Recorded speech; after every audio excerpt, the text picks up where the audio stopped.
Each one of us has 24 hours a day, which is 1,440 minutes and 86,400 seconds.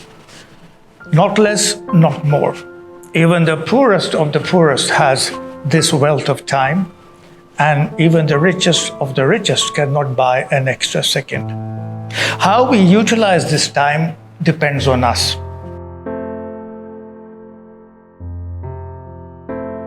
Today, I'm going to share with you 6 reasons why people have time management problems.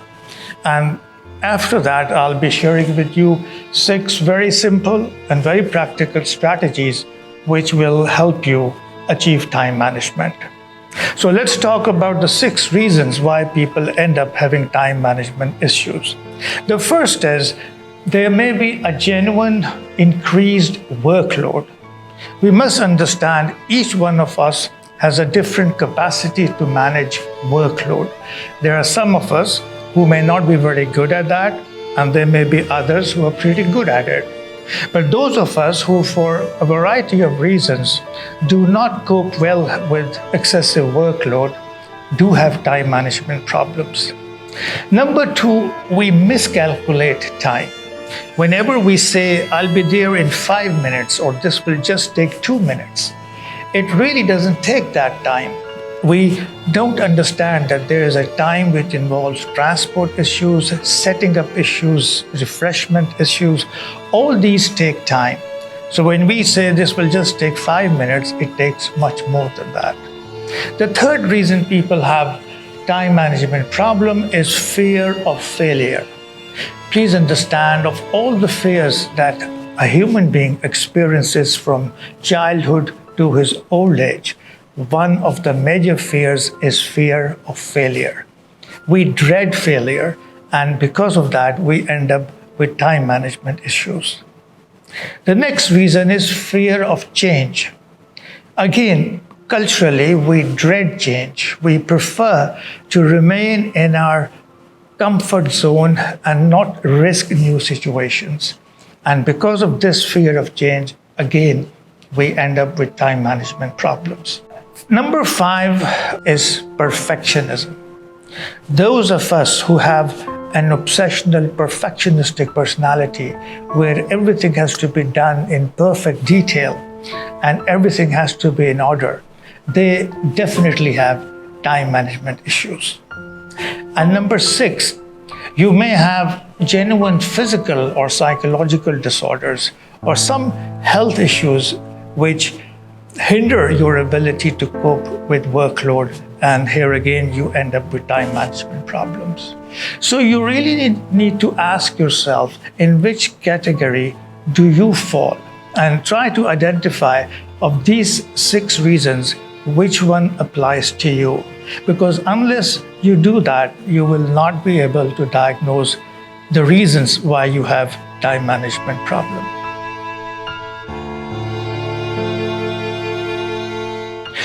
Coming to time management strategies, I'll be discussing 6 strategies. Number 1 is identify your prime time. Prime time means that there are parts of the day when your energy is at its best, and there are times of the day when your energy is at its lowest. We call these energy cycles. And that part of the day when your energy is at its maximum is your prime time. It can last from 1 to 3 hours or less or more. But the important thing is identify which is your prime time. Is it in the morning? Is it in the afternoon? Is it in the evening? And once you identify it, you must protect it. Don't use this time to gossip, watch commercials on television, or backbite, but use this time for the difficult tasks that require focus, attention, and concentration. So identify your prime time and make sure you do all the difficult tasks in that prime time. Number 2 is you must maintain a list. Many of us maintain what we call a to-do list, but few people really understand the philosophy behind it. The first thing is your list should not be written in the morning. Because when you prepare a list to do during the day, all the tasks, you end up just writing the urgent issues. So you're really firefighting every day and not getting hold of the issues that are really important, though not necessarily urgent. So the best time to prepare your list is the night before, when you are reasonably relaxed and you're likely to include those items which may not necessarily be urgent but are very important. You should also make sure that your items on the list are not more than 4 to 6 items. Some people make a very long list and then become very disturbed when they cannot even complete half of the tasks on the list. These people become slaves of the list rather than the list being a slave of you yourself. Once you have 4 to 6 items on the list and you have less time, then try to identify which items are very important, which are important, and which can wait. And the way to do that is ask yourself which tasks must be done today and label them as A. Number 2, ask yourself which tasks should be done today but can wait till tomorrow and label them as B. And number C is which tasks can wait for a few days. So 3 categories. Pick up number A, those which must be done today. Number 3 strategy for time management is what we call the 2-minute rule. The 2-minute rule means that whatever can be done in 2 minutes should be done. So if you can answer a letter in 2 minutes, if you can make an important telephone call in 2 minutes, if you can do something else in 2 minutes, and you'll be surprised at the amount of stuff you can do in 2 minutes.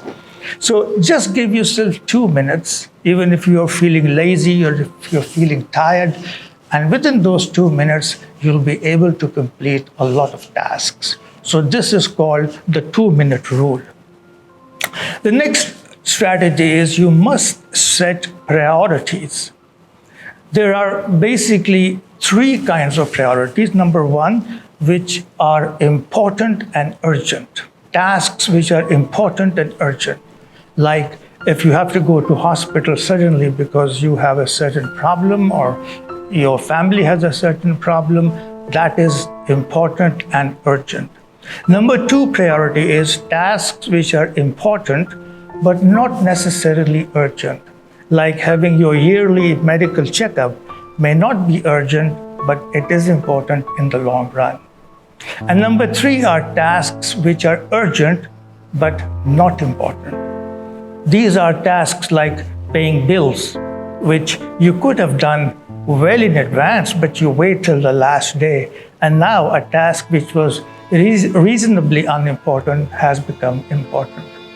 So there are 3 categories of priorities: important and urgent, important but not urgent, and urgent but not important. The next strategy is if you are a victim of perfectionism, then no amount of time is enough for you to achieve that illusion of perfect performance. And here, the best strategy is to place deadlines. Don't allow the work to expand the time available. Fix a deadline and tell yourself, however it turns out to be, I'll finish it by this particular time. And remember the principle, it is more important to do than to do well. I'll repeat this, it is more important to do than to do well, and this particularly applies to people who have the problem of perfectionism. Many people say, and now I'm coming to the last strategy, that we don't have time. And if they have this myth about time, what you need to do is record a time inventory. This means on a piece of paper, you write down 8 to 8:30 a.m., 8:30 to 9, and in this way, half-hourly slots, you go on to 12 at night. And for 3 days, just fill in these half-hourly slots, because time inventories do not lie. And they tell you the real values that you have, because they will show the amount of time that you're investing in things that you probably think you are not. So that is the sixth strategy. And to conclude, I just have to say that time is something nobody can return after it has been stolen from you. Use it preciously. Every morning you get up, you have 1,440 minutes unspoiled, pure, ready for use. Use them constructively. The choice is yours.